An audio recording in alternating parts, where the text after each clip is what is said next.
Hello, my cool cats and cool kittens. It is Ricky with STFA TV, and today we're going to do something different. This is the cat's blanket. Use at your own risk. And it's a stripe pattern, but it is a fiffy blanket. And this is actually for me.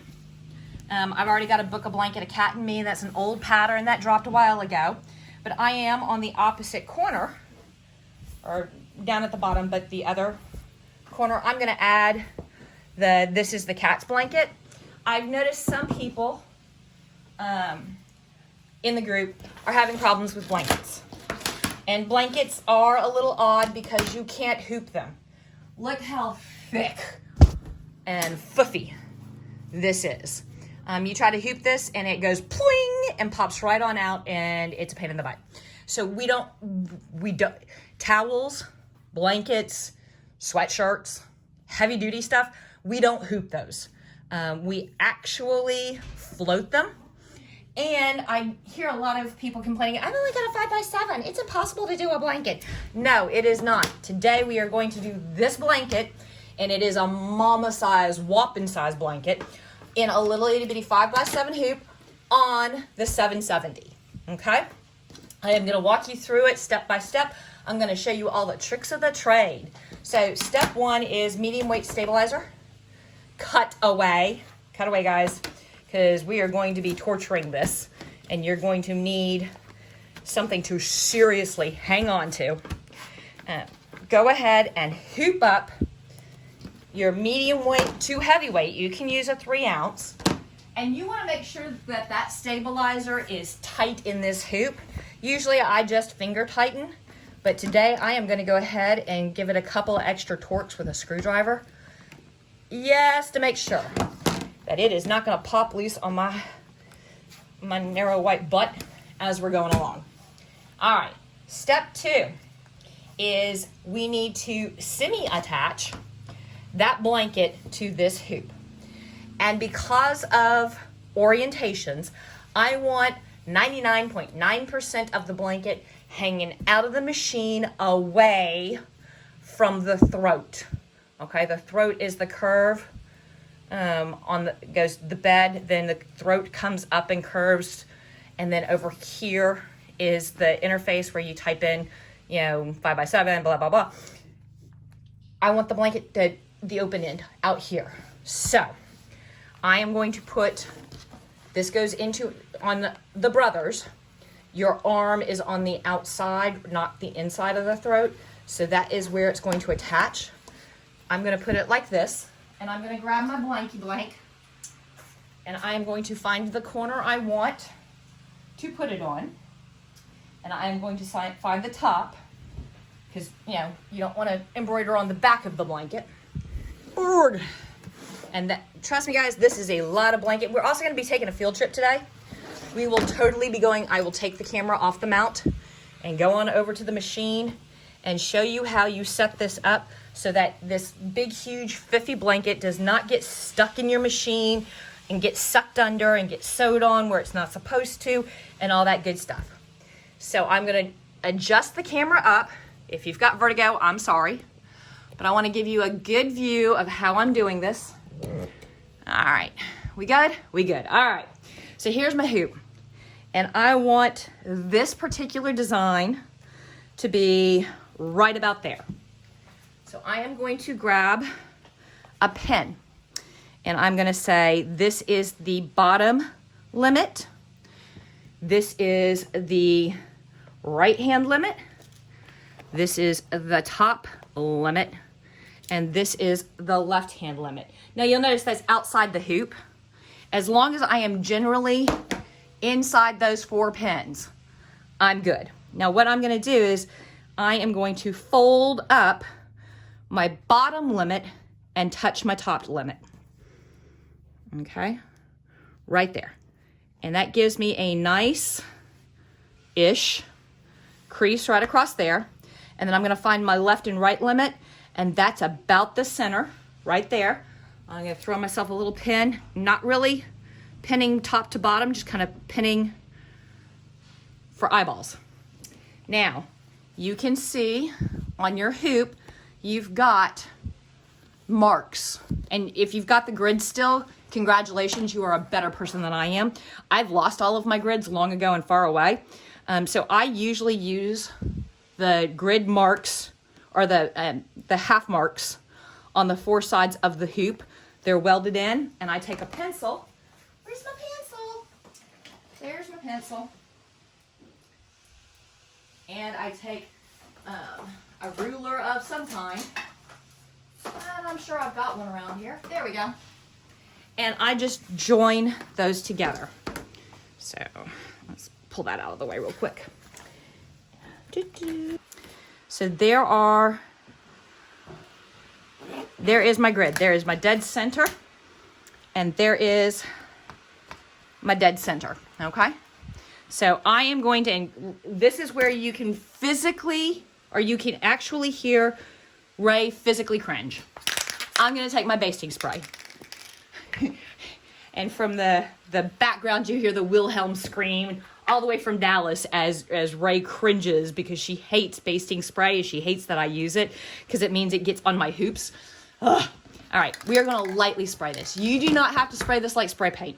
You do not have to put this on like Aquanet in the 80s. All right, you want to lightly shush it. Shush, okay? You don't want to bake it on, just lightly swish it, okay? So, I'm going to take it away from the camera because I don't want any of this to get it. And listen to me shush.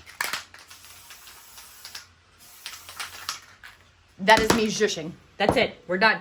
That's all you needed. All right, now we are going to take this. Remember, this is our center line, and that's our center pin. We're going to mostly line up our center crease and mostly line up our center pin. Remember, I left myself a lot of left, right, top, bottom. And I am going to slowly go all the way around and pat. We don't pull, we don't tug, we just pat. And we make sure that it's nice and tamped down. All right. All the way around. Okay. There we go. We're tamped down. Now, you'll notice that this is a super fluffy blanket, and it's got a pattern in it, which makes life difficult and mean and ugly. So we are going to not only use a knockdown stitch, we are also going to use some WSS, and this is the saran wrap type. Okay. And we are going to lay it over. We want to make sure when we pin this bad boy that we are all the way out of our stitch path.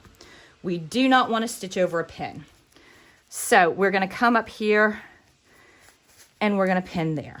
And we're going to come over here and we're going to pin there. And then we're going to come up here and we are going to make sure we are way out of the stitch path, all the way at the top of the hoop. There we go. And pin there. And then we're going to come down here and we're going to make sure we are way out of the stitch path and we're going to pin here. And you notice I'm pulling this sort of kind of tight as I'm going because we don't want the WSS to get all crinkly and messed up either. And there's a pin there and it's way out of our stitch path. And there's a pin there and it is way out of our stitch path. So there we are. Now, we've got to put all of this moshogana into our machine, and we've got to set it up so that this huge blanket is not dragging on our arm, not dragging on our machine.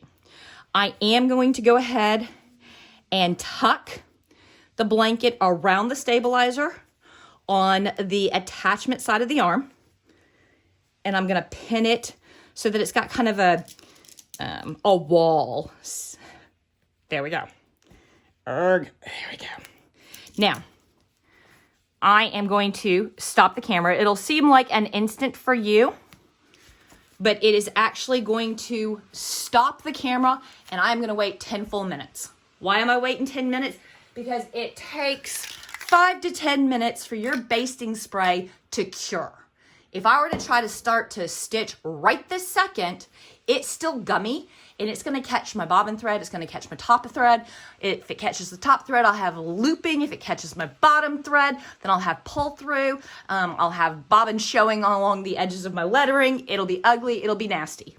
So turn off your camera, go have a espresso, whatever. I will be back in 10 minutes, and then we will load this bad boy onto the machine together. 10 minutes, guys. Set a timer. Okay, guys, it's been 10 minutes. You don't trust me? That's fine, I understand, but it has been 10 minutes. And I went and had some more coffee because that's exactly what I need is more caffeine.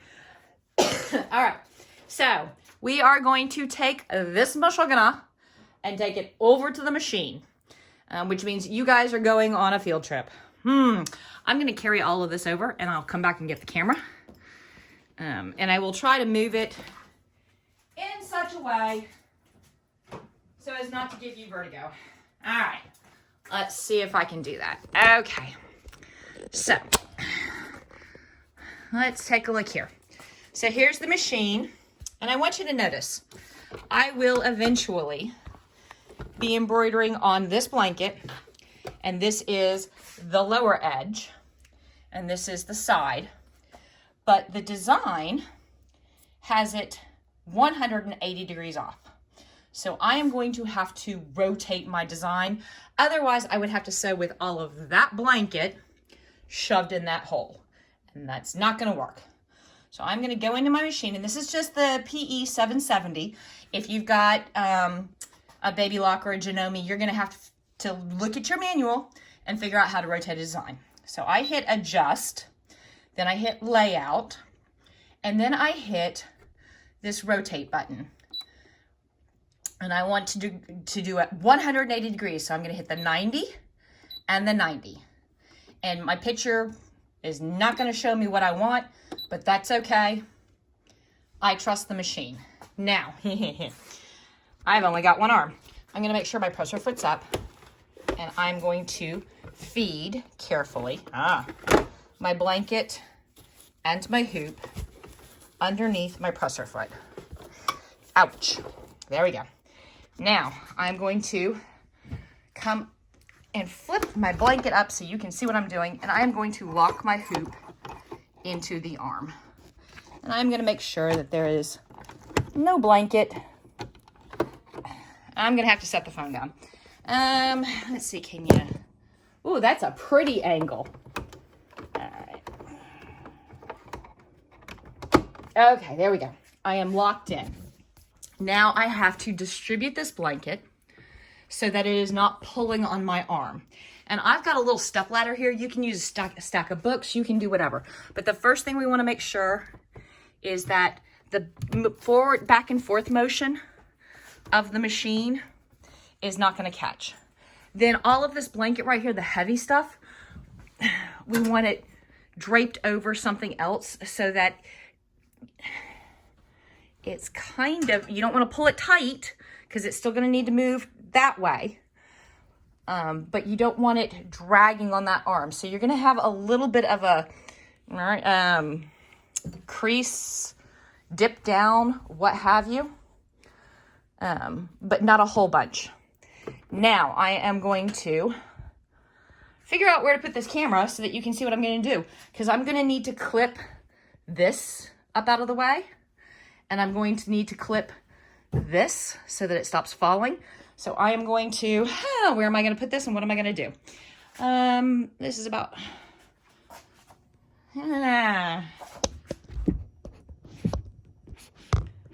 is that it? Well, that's an angle. I can't say it's a good angle, but it's an angle to do this. So let's take a look. Okay. So I've got my blanket rolled up and pinned to my stabilizer. So this will not get sucked underneath my hoop and it won't get bunched here and jam. I've got all of this folded up and you see it's not laying here. All of the weight is up here and there is a little bit of a whoosh, zhoosh. Okay. Now I'm going to load my first color, which is the knockdown stitch. And we'll start. I will not, because there's no way for you to see the whole thing as it goes along. I will sew all 5 colors and then we will come for finish work. Okay, yep. Back in however long it takes this pattern. Okay, y'all, she is done. and you would not believe the day I've had. I broke 4 needles, not on this one, on some of the big girls, and 2 of the big girls decided that they wanted to be divas today, and we started this blanket at 9 o'clock this morning. It is now 5:45 in the evening. 5:45 on a Friday. And I am just now getting around to finishing this video. All right, so what we are going to do is we are going to unhook all this mashigana. And we are going to set this down. And I have no idea if you can see what I'm doing or not. And we are going to take this bad boy out of the machine, and we are going to move over to the tripod and do all this stuff on camera where I don't have to hold the camera. How does that sound? Okay, so where is the hoop? I know there's a hoop in here. We just took it off the machine. Oh, all this blanket. Okay, there we go. So there she blows. What you would do now is before you unpin and unhoop anything and rip up your stabilizer and blah, blah, blah, we are going to cut our jumps. Because we did this on a 770, none of our jumps got cut.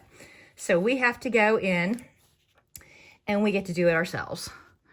And because it is block lettering, every letter has a jump from it to the next letter. And you want to be careful not to cut your knockdown. You just want to cut your jump stitches. Let's see. I can hear somebody now back there yelling, "Move the camera closer. I want to see how you do that." Well, there you go. Also, moving the camera closer means I can move my head closer and I can see what I'm doing. And this is usually about where I would screw something up because I'm tired and cranky. Okay, I got like 3 more jumps. I can do this, 4 more jumps. Oh well. 1,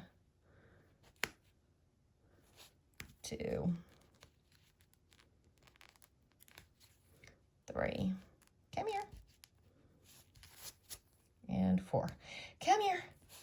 There you go. All right, now we take our pins out. Oh, and I'm gonna lift this back up so that you're not like right on top of it. We're gonna take, and now we're gonna pull up as much of that WSS as we possibly can. Luckily, oh, there's a pin. Spelunking for pins. Luckily, a lot of it is gonna come up. Yay. All right. And then I'm going to come back in for some of this littler stuff. And I don't use the tweezers to pick at it. I just get a start on a pull and then pull around. There we go. And then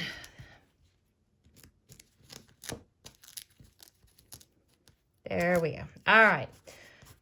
I got almost all of that WSS up. So I'm actually not going to do the wash it thing. I'm going to leave it behind the words where the knockdowns are. Now we need to trim this bad boy out. Oh, there's more pens. More pens. Morpin. Mighty Morpin Rangers. There we go. We're going to unhoop this guy.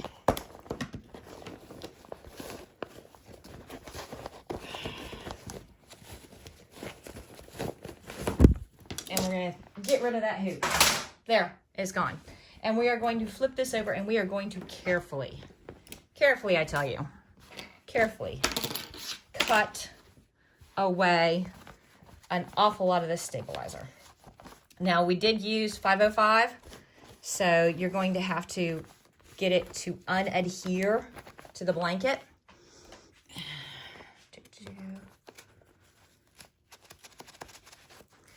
Wherever you can. And it should not be super sticky now. It should, once you get it off, kind of want to stay off. Okay. And let's trim this bad boy up. I got my applique scissors because they're my favorite for this kind of thing.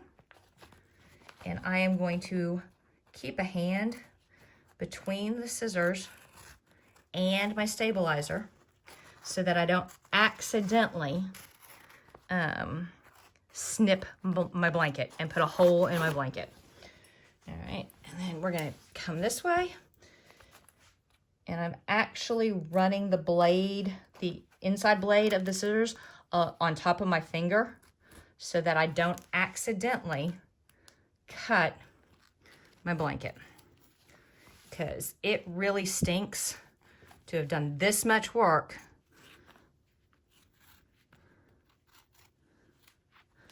and then chop a hole in a blanket. Oh, I mean, there's ways to fix it, but it's just a pain in the butt.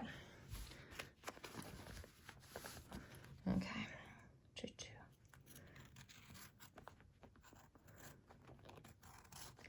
And that pointy blade is sitting right on my index finger, and I'm sliding my hand along so it doesn't catch. And I always, when trimming out blankets, do that. Oh, there is another pin. Wow. Oh, and some threads. Okay, one last cut.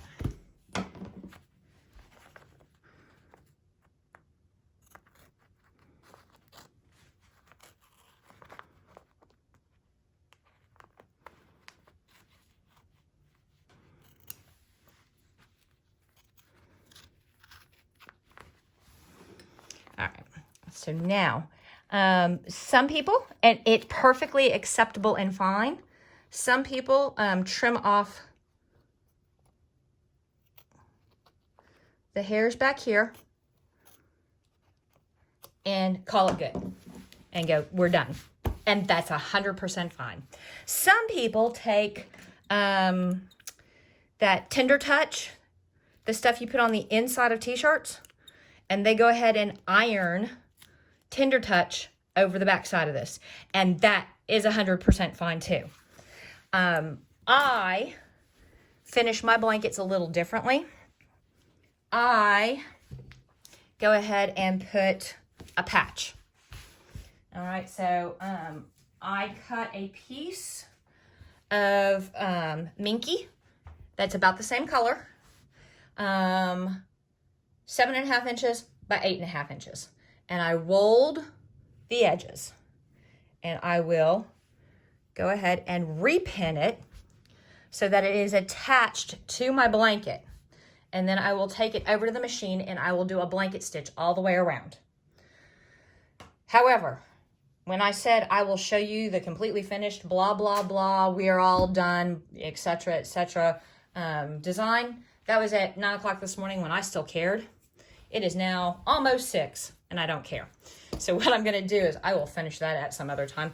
I'm going to show you the patch on this design that was done months, and actually this was done last winter.